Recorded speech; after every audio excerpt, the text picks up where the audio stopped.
Hello, ladies and gentlemen. I'm Don West Jr., and I am a wrong role, flip the hats around. I am a life coach and a peer support specialist. I'm a certified peer support specialist. And people ask me, what does that mean? You're a life coach and a certified peer support specialist. Well, we'll get into that in a moment.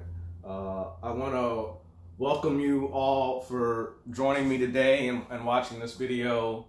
One of the things that I know that is a challenge is that in many places around the country, there's a situation going on right now because of COVID-19 that are requiring people to not only physically distance themselves from one another and something that's being called social distancing. I prefer the term physical distancing. But in addition to that, there's also stay-at-home orders in place in many places around the country. And the result of that is that a number of people have lost their jobs, or been pulled out of school, especially those that are in like the college levels and above.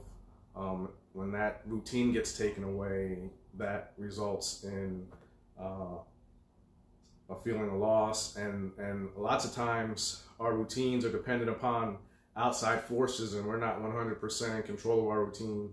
For example, a lot of people, their way that they will flow is that if they don't have to go to work, they might not take a shower that day, they might not get out of bed that day, whatever, because they don't have to go to work. So their work thing is kind of what is driving their routine. It's not their own internal intention. It's not their own internal drive that's driving their routine. It's the outside forces of work or school, social interaction. And when those are taken away, like we have right now, sometimes we get out of our routine. And when we get out of our routine, we get out of balance. So I thought after watching the ladies on Generational Chic, they gave some tips and suggestions in their last episode. And I thought I would do the same thing and share the same thing and see if it was helpful for anybody in this feed and that saw this piece of content in this video. So it's 6 tips and suggestions to support a balanced state of mind. And coming back to the beginning of the video, when people say, well, why do you have the ability to speak on this? So I'll give you one little vignette about why I am qualified to share how you have to develop your own routine and drive your own routine from a place of intention and a purposeful thought, so that you can stay in balance, especially when your routine is snatched away from you. And another point that I'll make right before I jump into that story is that we have to acknowledge and open up space within ourselves with some compassion, self-compassion, to acknowledge that there's a sense of loss, which can bring up feelings of grief. And there's the whole stages of grief that you're going to go through.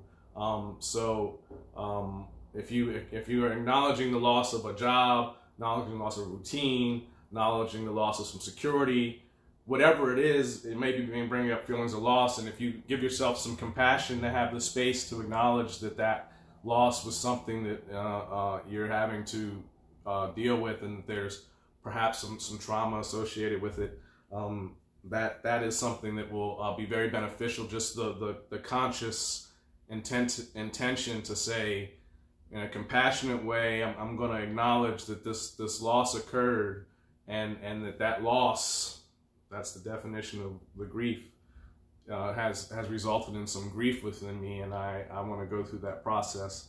And it's like, Hasbro in this thing, they released the first few storylines of G.I. Joe, and those first, I think it's 5 story arcs that they did.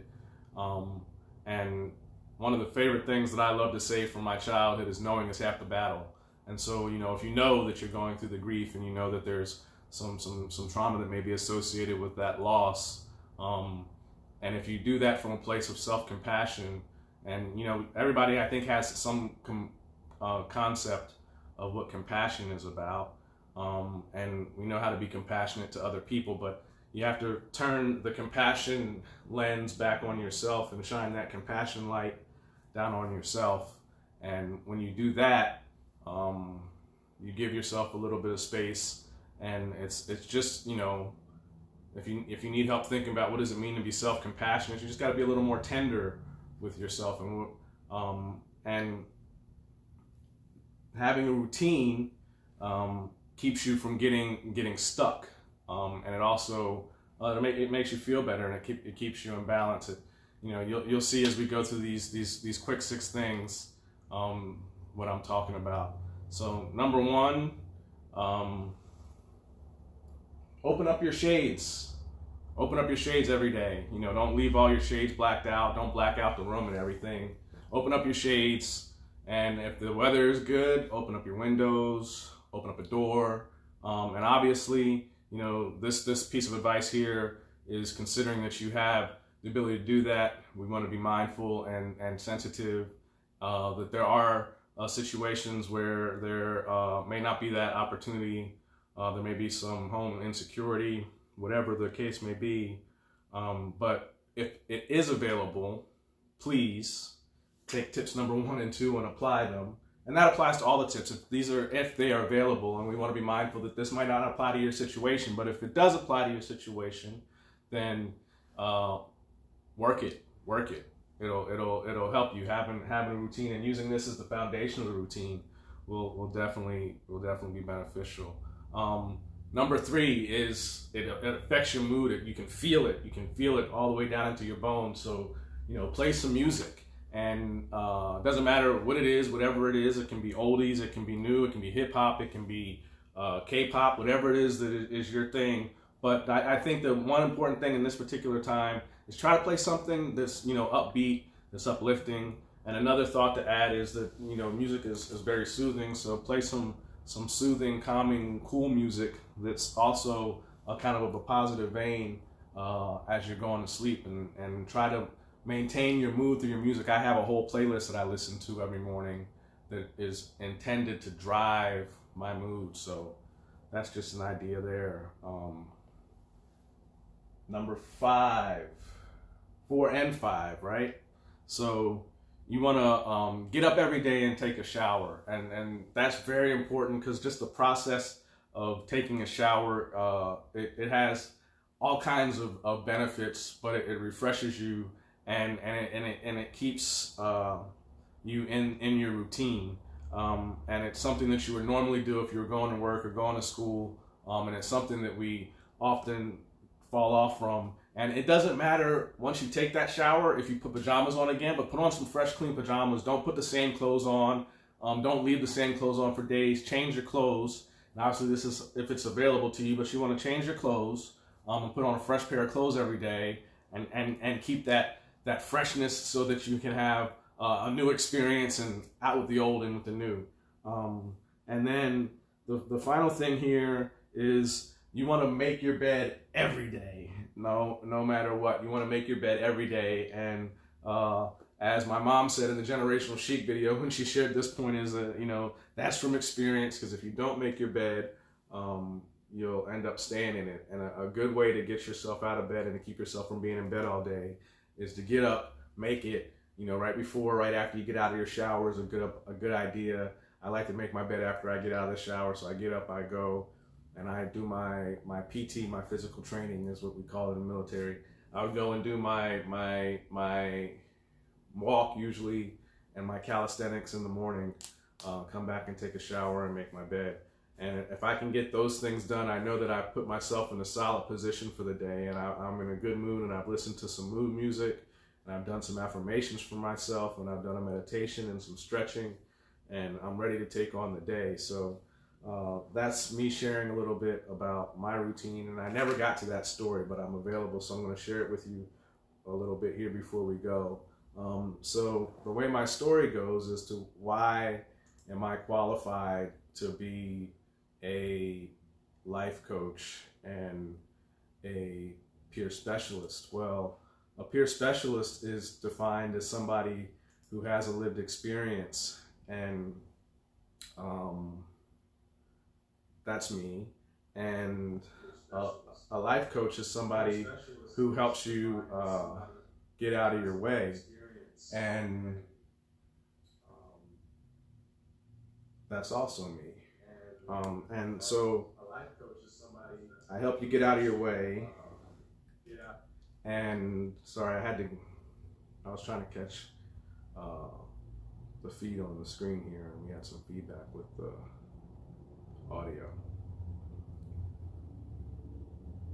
So what a life coach does is, a life coach, they help you get out of your way, and they help you get out of your way by allowing you to work through the challenges and obstacles that are keeping you from achieving your goals and achieving the life.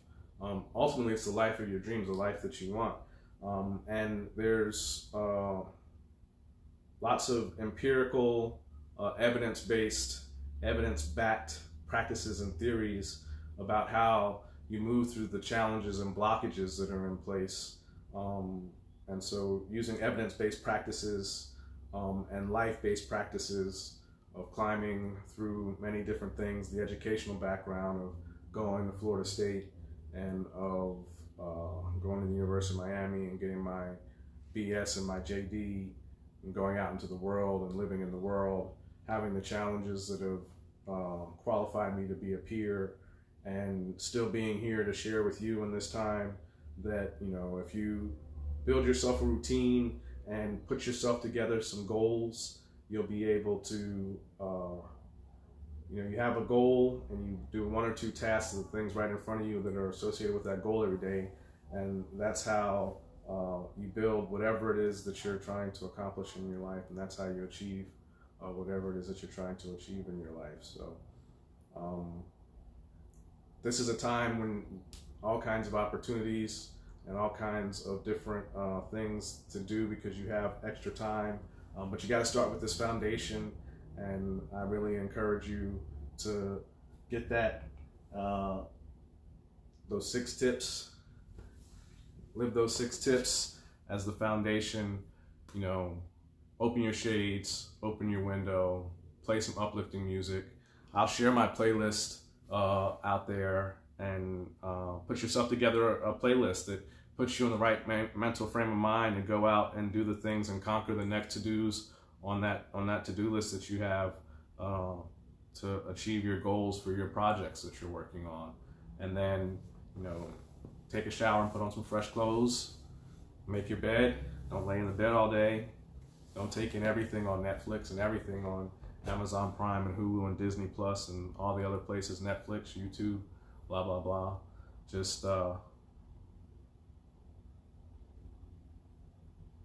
how to cook, figure out how to paint a new picture. Bob Ross is out there. We'll put a nice little happy tree right here. But we'll explore some of those things every day. And, the whole point of this is, I wear this, let you get it. You're not alone. That's the whole point. So I'm Don West Jr., and we're going to figure out some more ways for us to connect, because it's important that you know that you're not alone. It's important for me. I wear this facing me so that I can read it, and I know that I'm not alone, because we're connected that way. And this whole experience is one that is letting us know that worldwide we're all connected. So there's lots of lessons that we can learn out of that. But I'm Don West Jr. I'm your well-being life coach, peer specialist. As always, namaste.